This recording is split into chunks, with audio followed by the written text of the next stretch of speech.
Hola, buenas tardes. Bienvenidos otra vez a la Radio Verbum Dei. Esta tarde tenemos a una invitada de marca y ella nos va a acompañar. Es una mujer que ha hecho de su vida una respuesta generosa a la palabra de Dios. Misionera de la Fraternidad Misionera Verbum Dei, ha recorrido un camino donde la oración, la misión y el estudio se entrelazan profundamente. Doctora en Derecho Canónico y profesora de Eclesiología, podría parecer que su vida transcurre entre libros y aulas. Sin embargo, su vocación nace de una experiencia viva de encuentro con Cristo y de un amor apasionado por la Iglesia. En ella descubrimos que el derecho no es solo norma, sino servicio, que la teología no es solo reflexión, sino contemplación, y que la misión no es solo actividad, sino entrega. Hoy queremos escuchar no solo a la académica, sino a la mujer creyente, a la consagrada, a la misionera que ha aprendido a mirar la iglesia con esperanza, incluso en medio de sus desafíos. Le damos la bienvenida con el deseo de que su testimonio nos ayude a profundizar en nuestra propia vocación y a redescubrir la belleza de la iglesia. Bienvenida, Pilar Fiol, y gracias también por haber aceptado esta invitación a venir a compartir con nosotros tu experiencia, que seguramente nos va a enriquecer muchísimo. Pues muchas gracias también por estar aquí y sobre todo por esa presentación que me has hecho así tan... que espero que no sea un poco defraudante cuando me escuchen, pero vaya, te agradezco la presentación y te agradezco todo lo que has dicho. Bueno, vale, Y ahí pues gracias. en lo que pueda te Sí. contesto. Bueno, vamos a tener este momento de compartir y que será un momento realmente de tu experiencia. Nos vas a contar tu experiencia y no son como preguntas, respuestas, sino que es un momento realmente de escucharte con pasión, ¿no? Porque lo que nos vas a decir es segurísimo que es algo que nos va a enriquecer muchísimo. Pero y antes de empezar realmente a contar tus historias, tus experiencias, queremos saber primero más de ti, que Pilar Filol Chimelis, si lo pronuncio bien. Queremos saber antes del Verbum Dei, cómo era tu vida, cuál era como tus proyectos y tus sueños, y cómo está tu vida antes del Verbum Dei.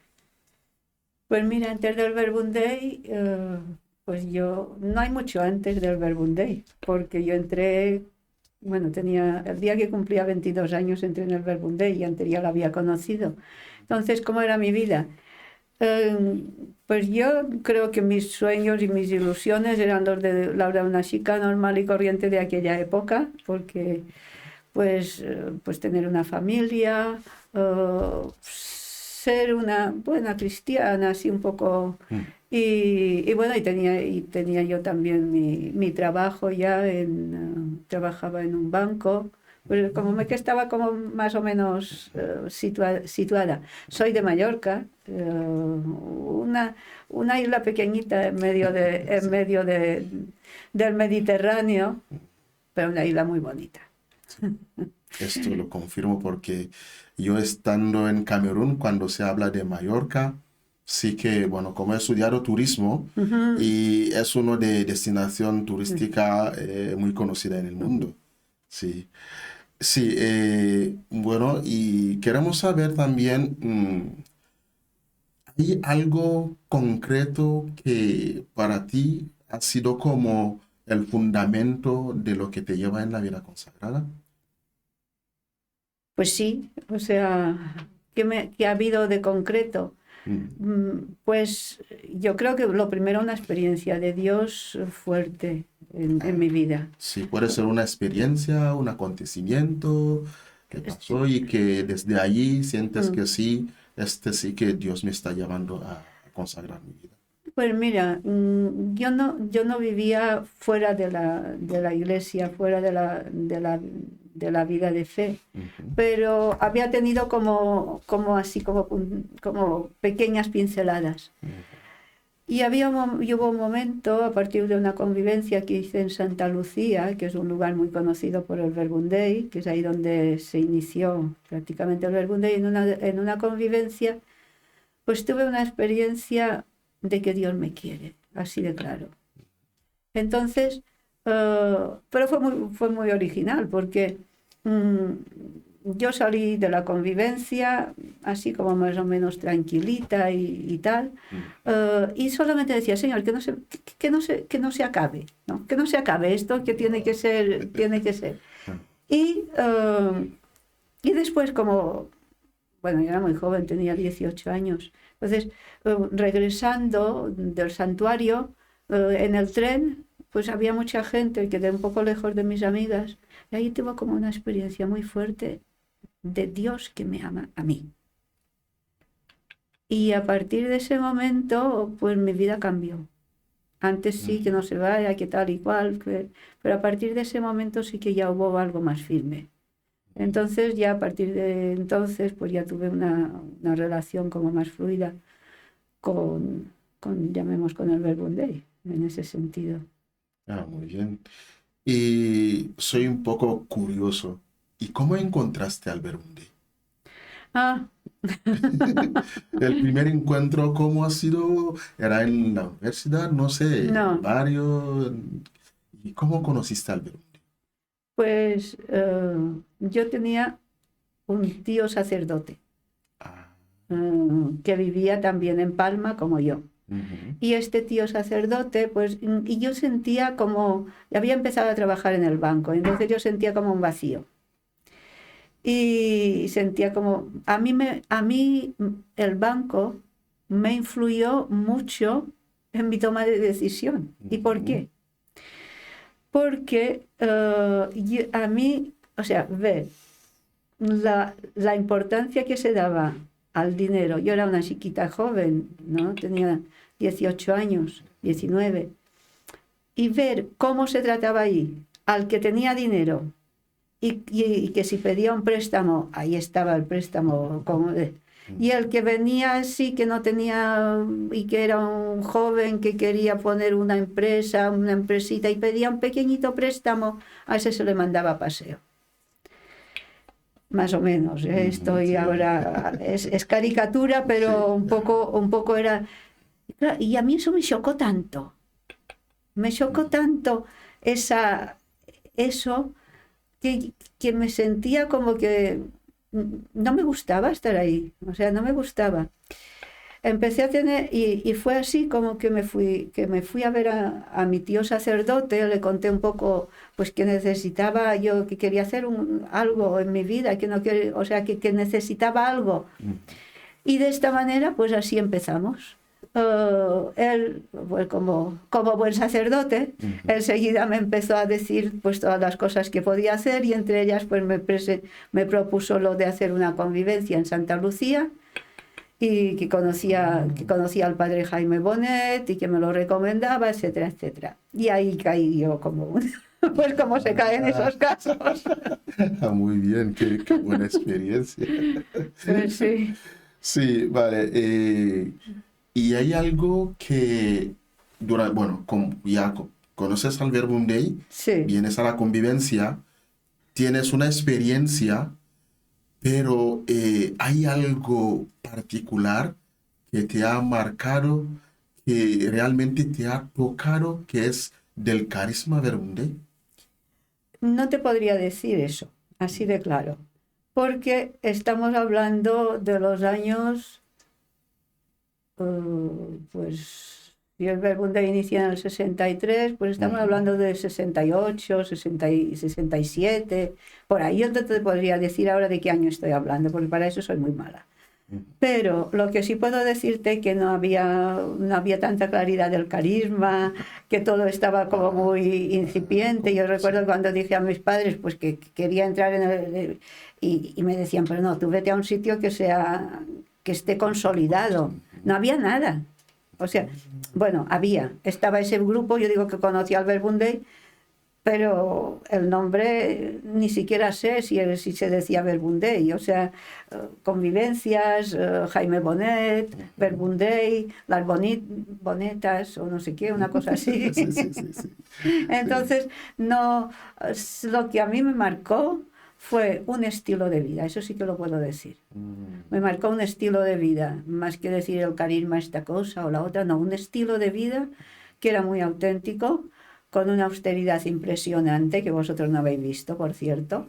O sea, con una pobreza y con una consecuencia, con una vida de oración, con una alegría, pues sin tener nada, pero teniéndolo todo. Sí. Eso fue lo que me marcó, así de claro. No si era oración y ministerio de la palabra, yo no sabía ni eso de oración y ministerio de la palabra, no sabía ni qué era, así de claro. O sea, lo único que vi era que entre las religiosas clásicas que yo había conocido, porque no puedo hablar así en general, que yo había conocido, pues yo no había encontrado esta alegría, esa juventud, ese entusiasmo que yo encontré ahí. Y eso fue lo que me marcó. La Muy vida. bien. Es que, bueno, cuando compartes esto, sí me hace recordar también lo que a mí me llamó mucho la atención el ver justamente es ese aspecto de la pobreza, pero una pobreza concreta, no de palabra. Yo también cuando veía a un sacerdote Verbum Dei, tan sencillo, en todo, y este sí que impacta, Sí, este sí. marca mucho. A mí también me ha atraído mucho. Es que entonces es una riqueza que puede decir que es fundamental en el Verbum Dei, esta pobreza que es pobreza evangélica, pero concreta, no en el diálogo. Sí, Entonces, estoy de después acuerdo. de estas experiencias, seguramente quisiste, bueno, no sé, ingresar en la comunidad y seguramente, no sé, bueno, las experiencias no son parecidas, pero puede ser también que haya momentos de dudas, de resistencia, quiero ir, no quiero ir, por lo que hacías, estabas trabajando en un banco, dejar allí y abandonar, no sé, y entrar. ¿Cuál era la experiencia que tuviste para decidir? Si había resistencia, si había dudas Ya, antes de ingresar a la comunidad. pues dudas y resistencias las hubo. Hubo muchas resistencias también exteriores, mis padres Ujú, no querían por el hecho de que era una cosa ujú. que no se sabía si tenía futuro, así de claro. Entonces, ¿eso qué va a ser?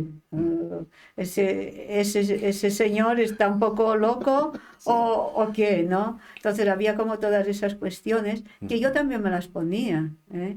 Porque también decía, bueno, pues ¿a dónde va eso?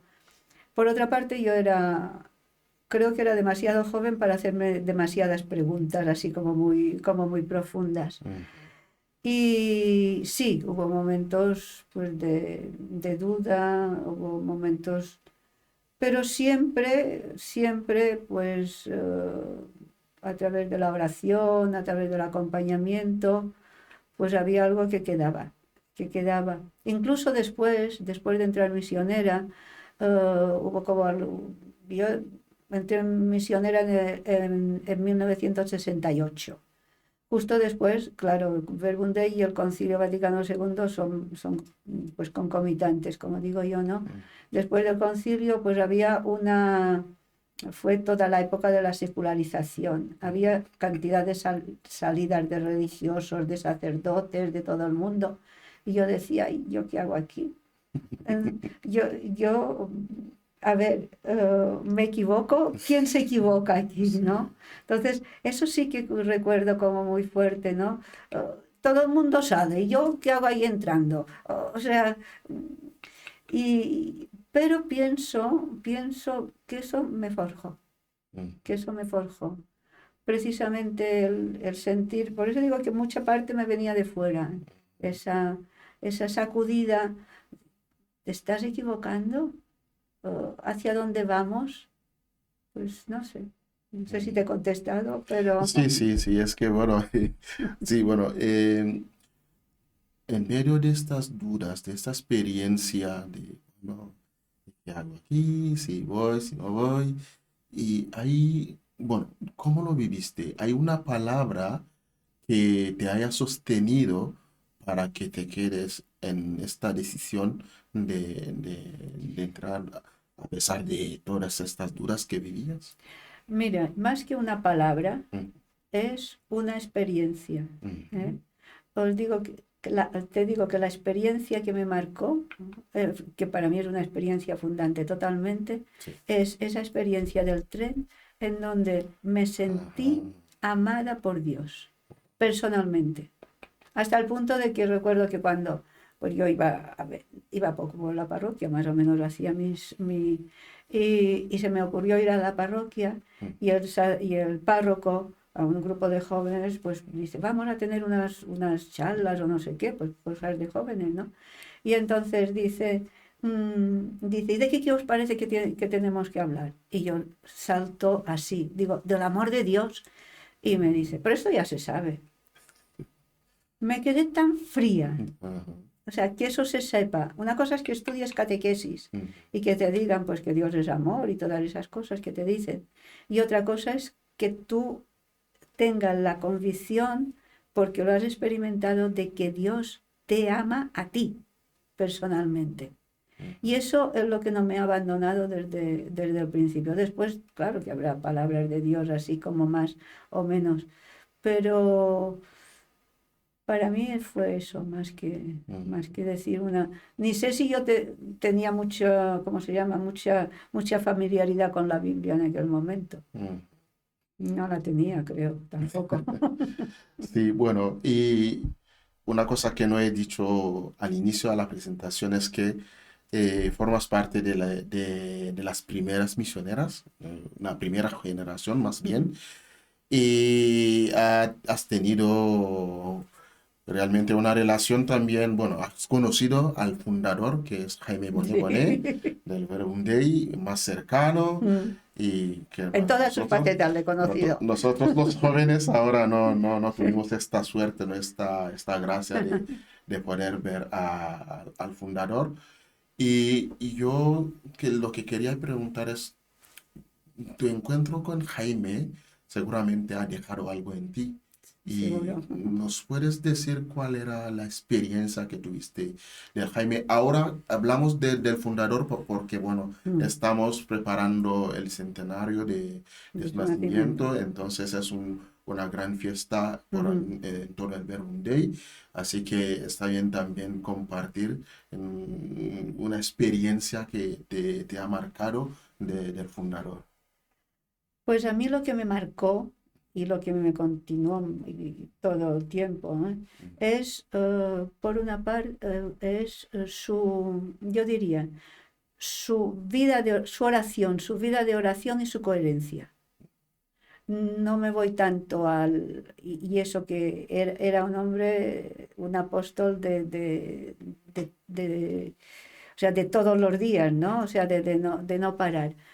Pero, y eso me parece fundamentalísimo para el Verbum Dei, era un hombre de oración. La misión era consecuencia de su relación con Dios. Y eso para mí es algo que, eso sí que me impactó, me lo comí, me lo hice mío y me parece que es fundamentalísimo. La misión surge de una relación cariñosa, afectuosa, larga, reposada, pues todo eso que él nos decía, ¿no? Con Dios. Y yo para mí es eso, o sea, después podemos hablar de otras facetas de su personalidad, como, como profeta, como visionario, no sé qué palabra utilizar, ¿no? O sea, porque realmente en la época y en el lugar donde, y en la pequeña islita esa de Mallorca, la clarividencia de ese hombre, pues era grande. Sí. Porque, y además no estoy hablando de un señor mayor, estoy hablando de un joven, Joven, sí. a lo mejor tu edad o un poco más. O sea, una persona joven, sacerdote ya, bien plantado, ahí que, pues que entiende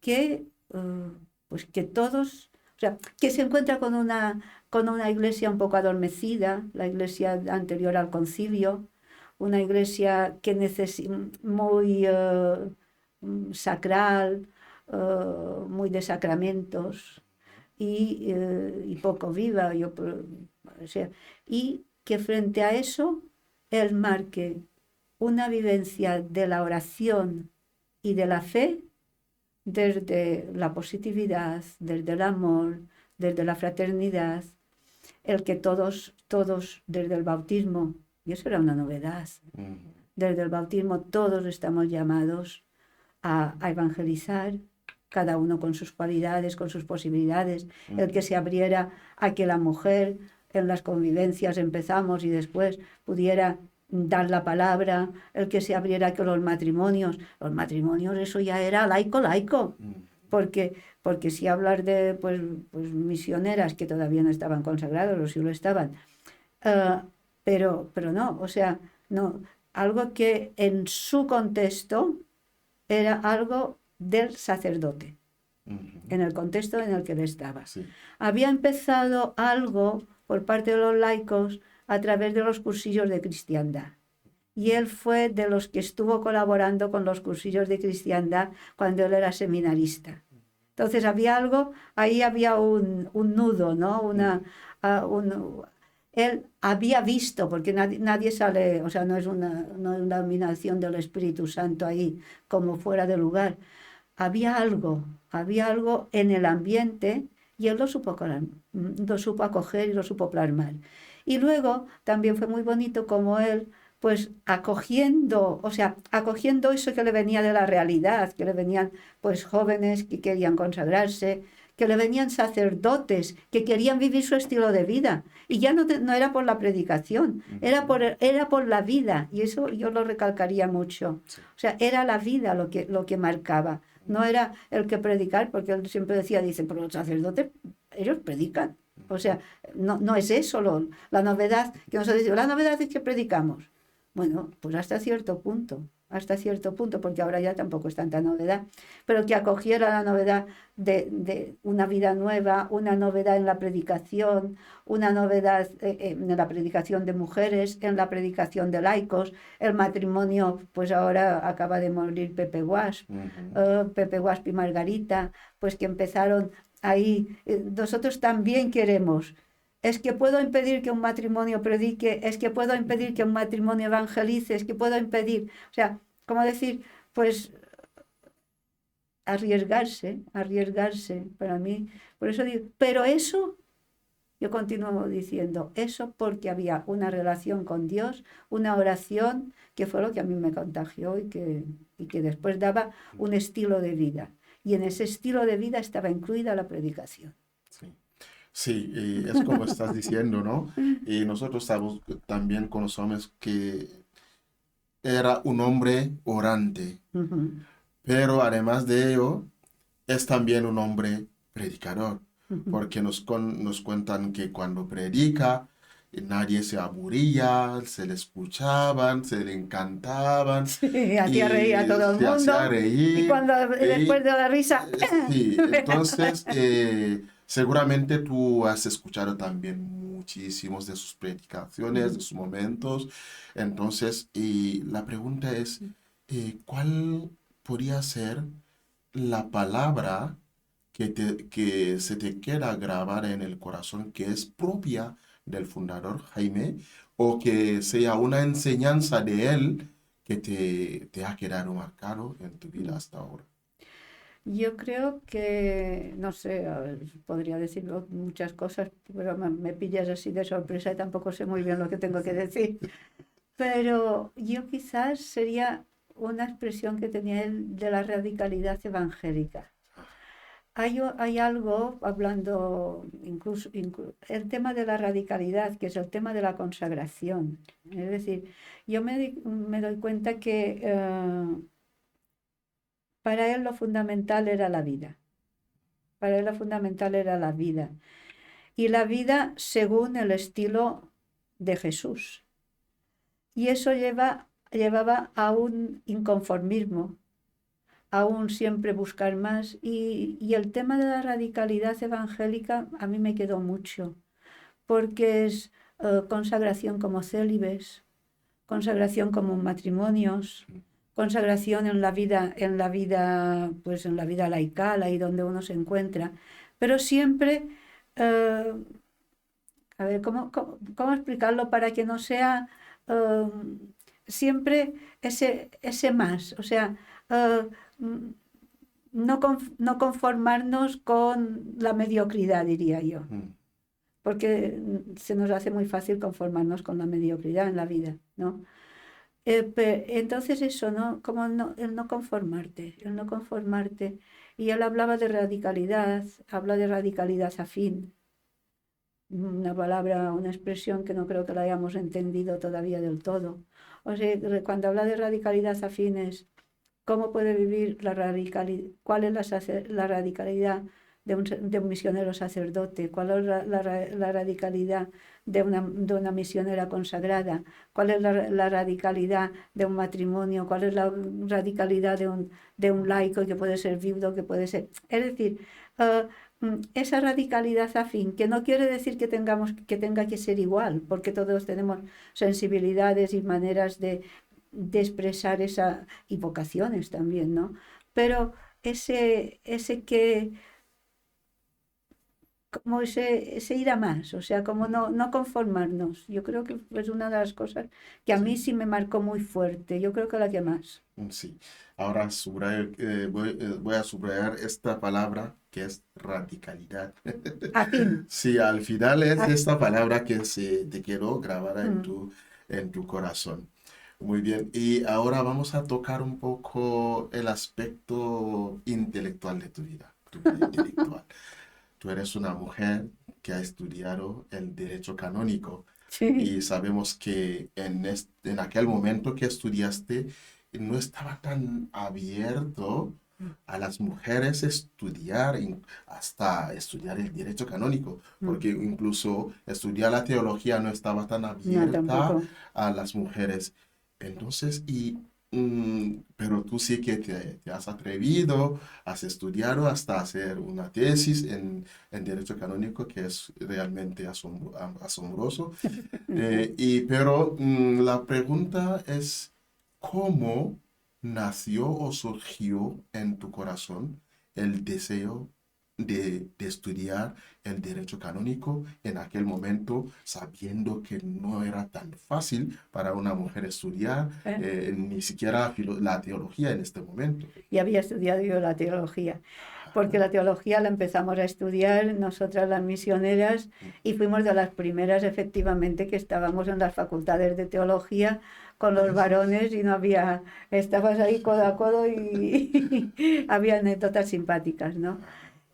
Pero en cuanto a cómo surgió en mi corazón la idea de de estudiar derecho canónico, es que no surgió en mi corazón, surgió en el corazón de otro. Ah, sí. Oh, no, esto no me lo esperaba.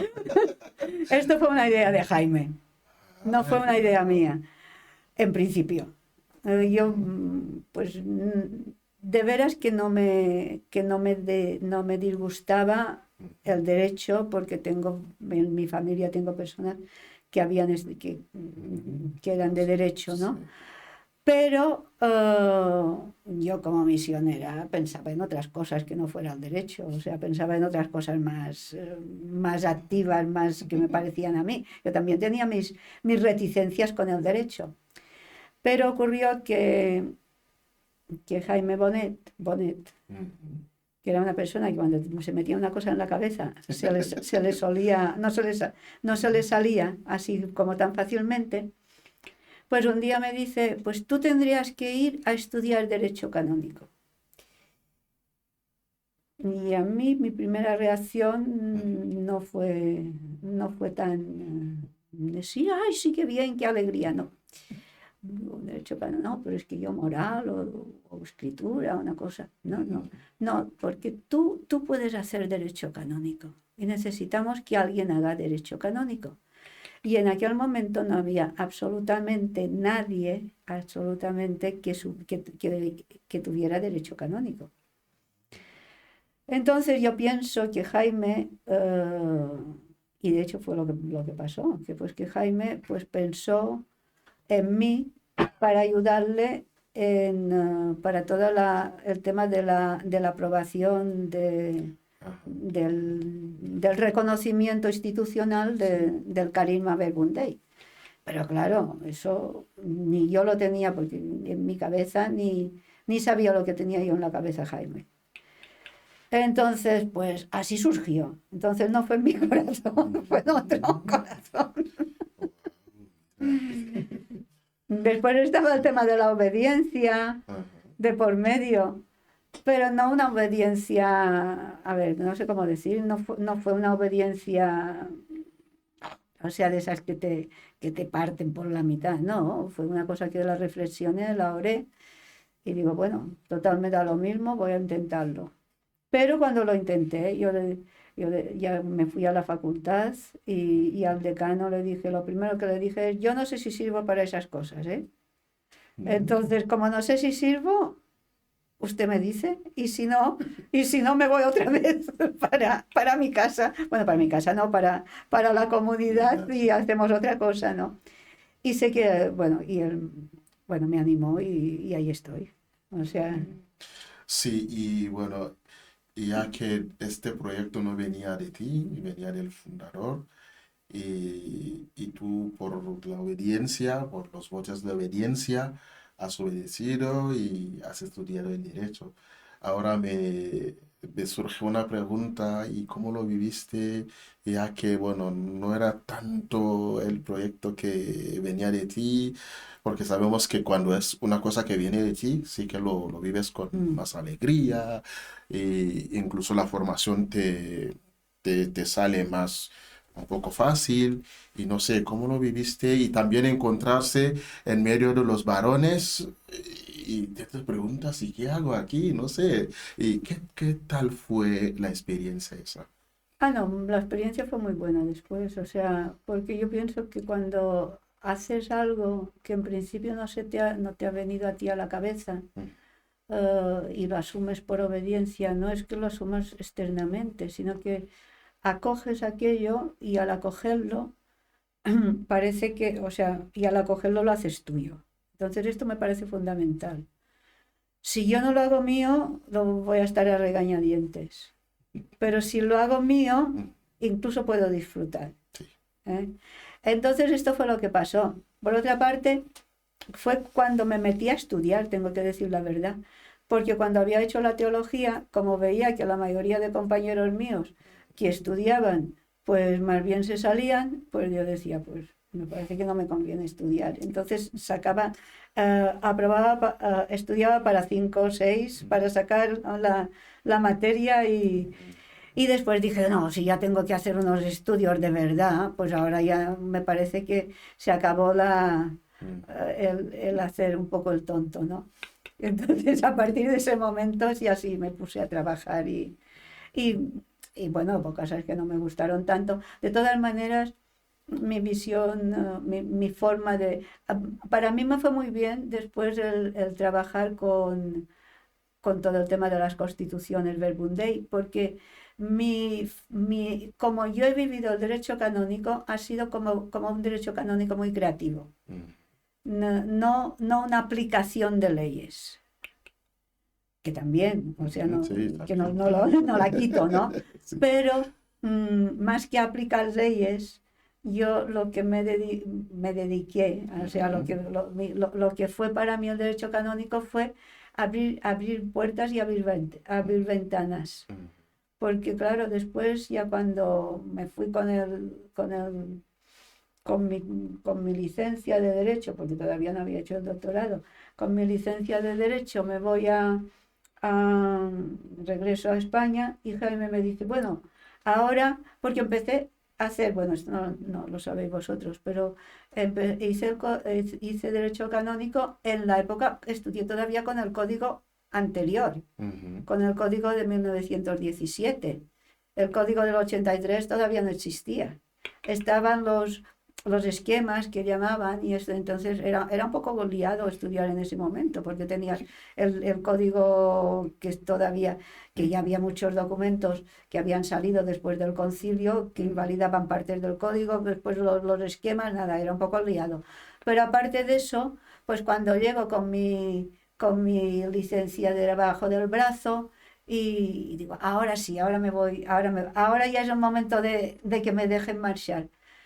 Mi padre me dice, no, convendría que te quedaras aquí porque ahora tendríamos que hacer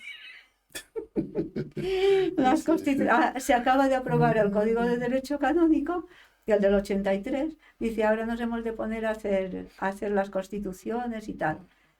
Y bueno, pues, y ahí, y fue una experiencia muy bonita por varias, bueno, no sé si me estoy enrollando, ¿eh?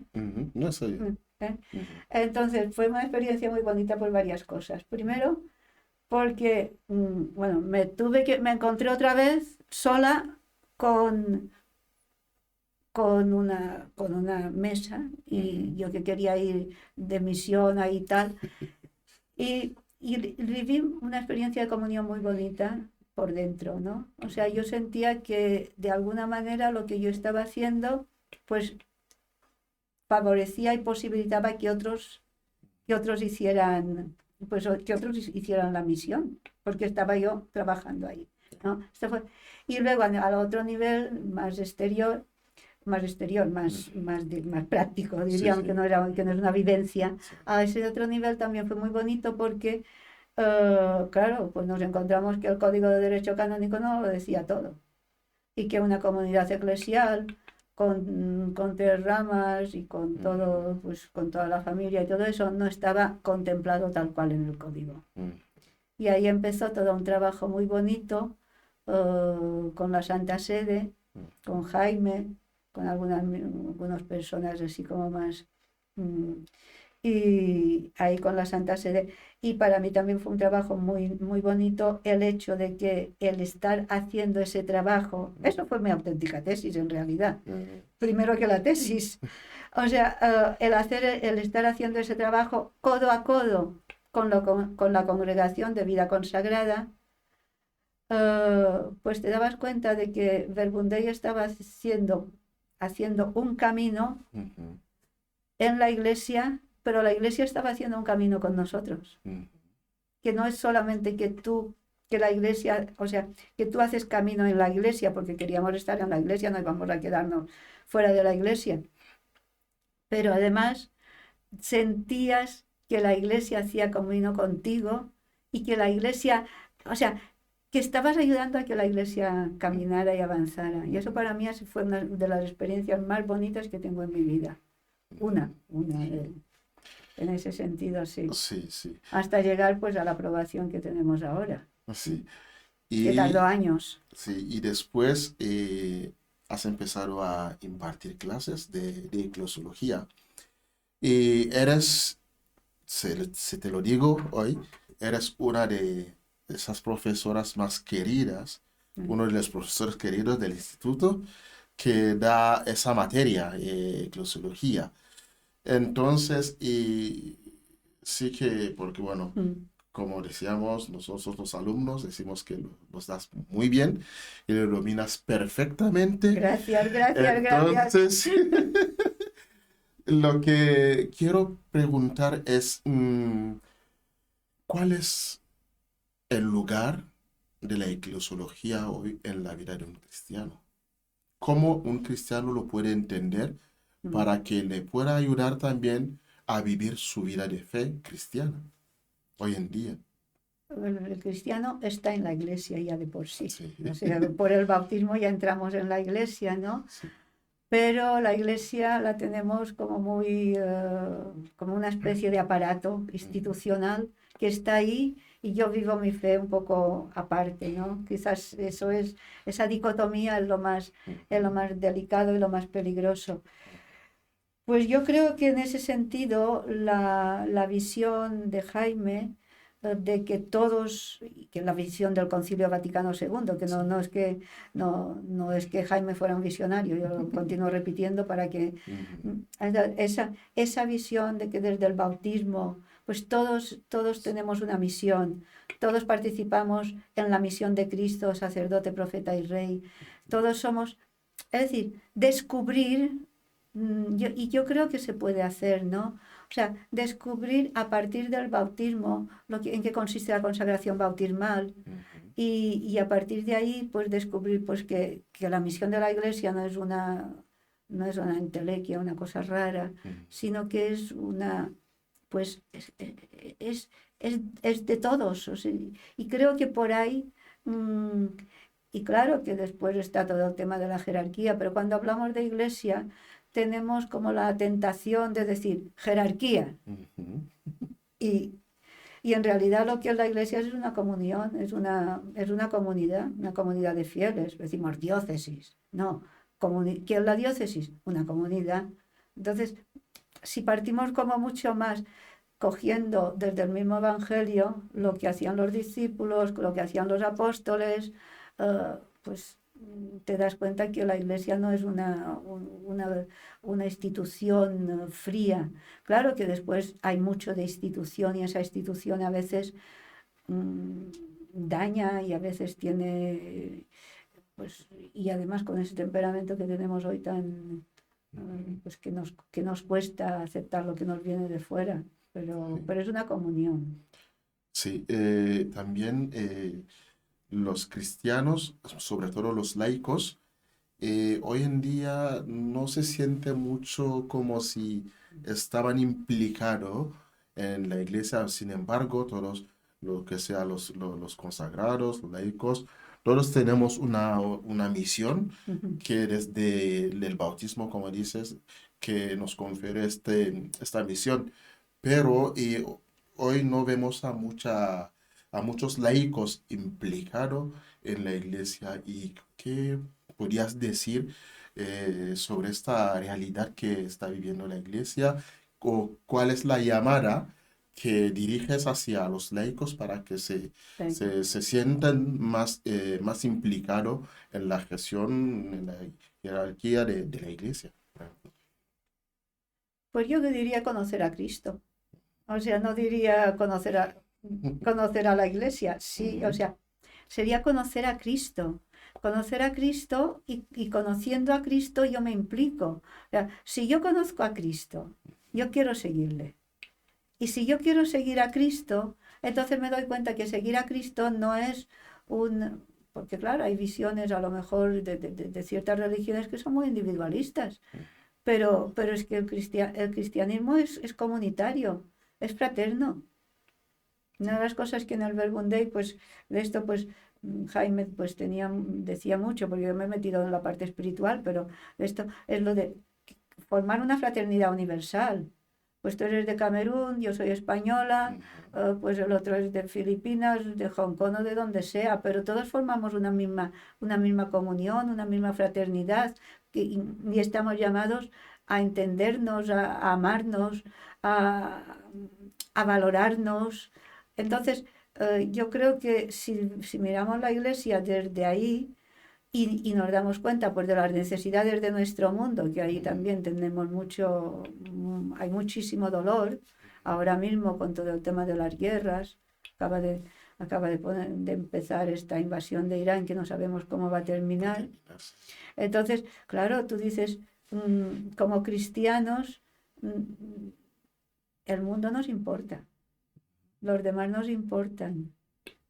Y esto, ahí pues los laicos, no se trata de hacer yo qué sé qué, o sea, hay no se trata de ir a distribuir la comunión, no se trata de leer las lecturas en la misa, también no digo que no, o sea, no digo que no se tenga que hacer. Lo que quiero decir es que a veces nos ahogamos con cosas pequeñas y lo que necesitamos es anchura de miras, lo que necesitamos son personas que sean capaces de mirar a los demás, que sean capaces de mirar a Cristo y mirando a Cristo ver lo que necesita la humanidad. Y entonces tienes más o menos lo que nos marcaba Jaime. Mirar a Cristo, mirar a Jesús y decir, pues mira, ahí qué hacemos. Sí, muchas gracias por esta respuesta. Y yo me gustaría decir también a todos los laicos que no se sientan menos importante que los consagrados en la iglesia, sino que se sientan parte integral de esa iglesia y que, como dices, que fijen la mirada en Cristo, que lo conozcan y que puedan servir a la iglesia y que puedan como realizar esta misión que Jesús él mismo confía a cada cristiano, ¿no? Y ahora vamos a tocar la parte misionera, tu vida de misión. Y sabemos que un misionero o una misionera es aquel que viaja mucho, que se le manden a tal lugares, no sé. Es para ver un poco en qué lugares has ejercido tu misión como misionera y cuál fue como las cosas más importantes o qué significado que has vivido durante tus momentos de misión. Pues como ves, como he estado con otras muchas cosas, tampoco he ido, no he viajado tanto, mi vida o sea, la parte turística me falta todavía, no he hecho nada de turismo. Entonces, bueno, yo he ejercido mucho en Europa, he ejercido mucho en Europa. Estuve en París, teníamos comunidad en París en aquellos años y estuve bastantes años en París trabajando. He estado en España, en Madrid, estuve aquí en Loeches dando clases una serie de años, en Roma con todo eso de las constituciones, con la tesis, en fin, que he estado mucho por Europa. Y luego he estado en tu país, ahí donde disfruté 2 años. También estuve en Mallorca, también, pero haciendo también un trabajo también bastante en el obispado, también de tipo, ahí como canonista y como canciller, ahí como en Cancillería. Pero después así como el viaje ese soñado, pues lo hice en Camerún. Y lo hice cuando ya era mayor, entonces, Qué bien. porque no lo pude hacer antes.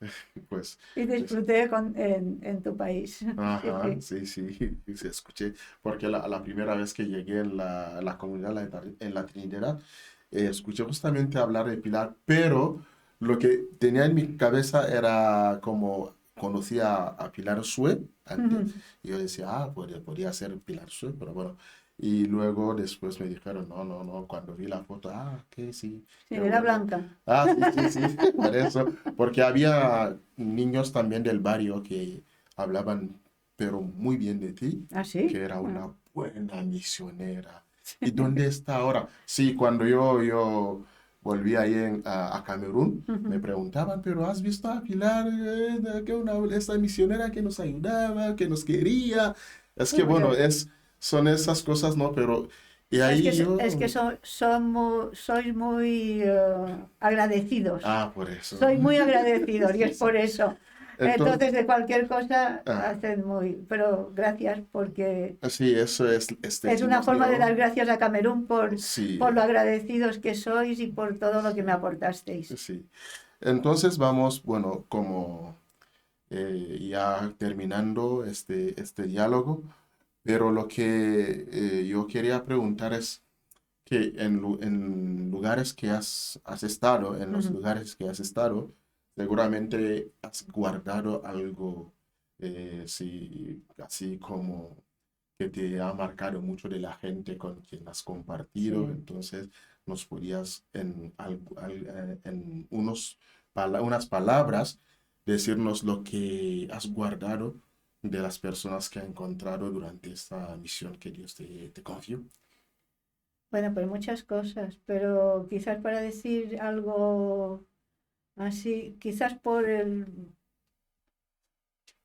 el continente nuevo que para mí es África, pues Mm, puedo decir que es donde me he encontrado como muy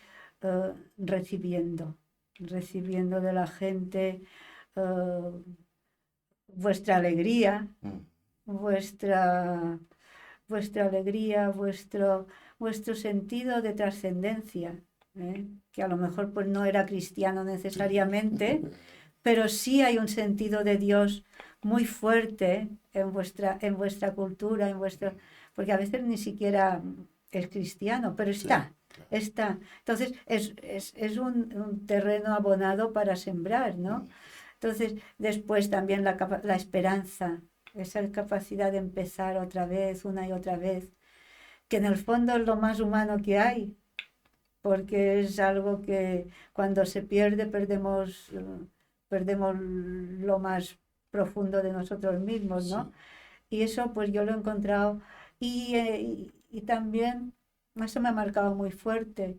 Eh, la pobreza no es obstáculo.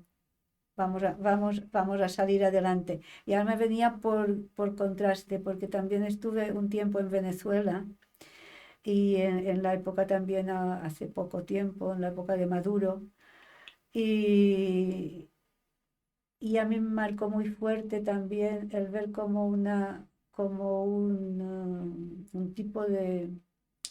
tipo de gobierno era capaz de machacar a un pueblo.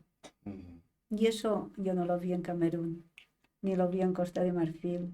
mm, Entonces o sea, y digo machacar porque yo veía como ahí, pues la clase media en Venezuela pues iba perdiendo. A un mm, pueblo le quitan la clase media, mm, los ricos viven a su bola, los pobres no pueden. Entonces, y machacando la clase media, pues machacaba al pueblo, ¿no?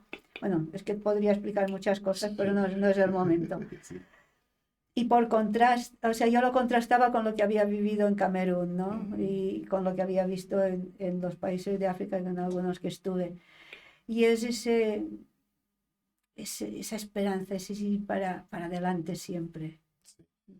Claro que son experiencias que nos marcan mucho y puedes en unas palabras también decirnos cuáles han sido los desafíos que has tenido durante tu momento de evangelización. ¿Qué desafíos he tenido? Ujú. Pues de qué tipo en realidad. Desafíos que pueden ser como dificultades a poder transmitir esta palabra de Dios en las personas que has encontrado, porque no siempre encuentras un terreno muy lleno Mm. de rosas, No, sino ya. que como la rosa tiene también espinas, así también son la gente que Sí, pues esas evangeliza, ¿no? dificultades, pues más bien yo te podría decir que las encuentro en Europa. Europa Mm, es un lugar muy, o sea, bueno, o sea, lo que sabemos de Europa. Entonces, como esa, ¿cómo diría? Pues falta de interés, diría, que es la mayor dificultad que yo he encontrado. Que a veces te da la sensación de que tienes un pastel muy bueno en la mano, pero que, que ya, o sea, que no lo quieren comer. mm, Y tú les ofreces de esta, un poco esa sensación, a veces de esa apatía, de ese... Y claro, esto es difícil. Yo siento que en Europa el problema que nos pasa es que hemos perdido mucho de interioridad. Ahora se está recuperando un poco, se está intentando recuperar, pero al perder la interioridad, que es lo que yo decía de Camerún, o sea, al perder la interioridad no tienes este anclaje para, mm. para, para hablar de fe, para hablar de sentido de la vida, todo eso. Sí, muchas gracias. Entonces, una última palabra o pregunta para salir de este diálogo. Después de tantos años de experiencia de vida misionera, no sé cuántos años ya tienes de vida misionera, pero creo que más de 50. Sí, 57 creo. Entonces, ¿cuál es el mensaje que querías o quieres dejar a nuestro público que nos está siguiendo? Y también, ¿cuál es el consejo que puedes dar a una joven que siente la llamada, pero que tiene miedo para responder a esta llamada de Dios? Pues el mensaje, pues es lo que he dicho antes. O sea, yo creo que todo está dicho, no voy a inventarme nada. El mensaje es acercarnos a Cristo, sentir y experimentar y creer, querer conocer a Cristo, querer conocer a Cristo, querer conocer el amor de Dios y, y no tener miedo. Lo que decías ahora del miedo. Pues lo del miedo, pues me viene lo de Juan Pablo II, ¿no? No tengáis miedo de darle vuestra vida a Cristo, ¿no? No tengáis miedo. Y yo diría lo mismo. Pues el miedo lo que hace es muy mal consejero. El miedo lo que hace es bloquearnos. Y entonces todo lo que sea movido por el miedo solamente da bloqueos y normalmente no va a llevar a nadie a la felicidad, ni a nada. Entonces, primero que quiten el miedo y después que se encuentren con que la felicidad está ahí cerca cuando te encuentras con Cristo. Y Cristo da más que lo que pide. Sí. Da más que lo que pide. Esto es lo único claro. Muchas gracias, Pilar, y acabamos nuestro diálogo. Gracias por esta experiencia muy brillante, esta experiencia también muy profunda de ti. Y te queremos decir que no es la última vez que te queremos aquí, pero por hoy te agradecemos muchísimo por haber dejado todo lo que tenías y responder a esta invitación para compartir con nuestro querido público. Y hasta luego. Pues muchas gracias. Hasta luego y un saludo a todos. Hasta luego. Chao.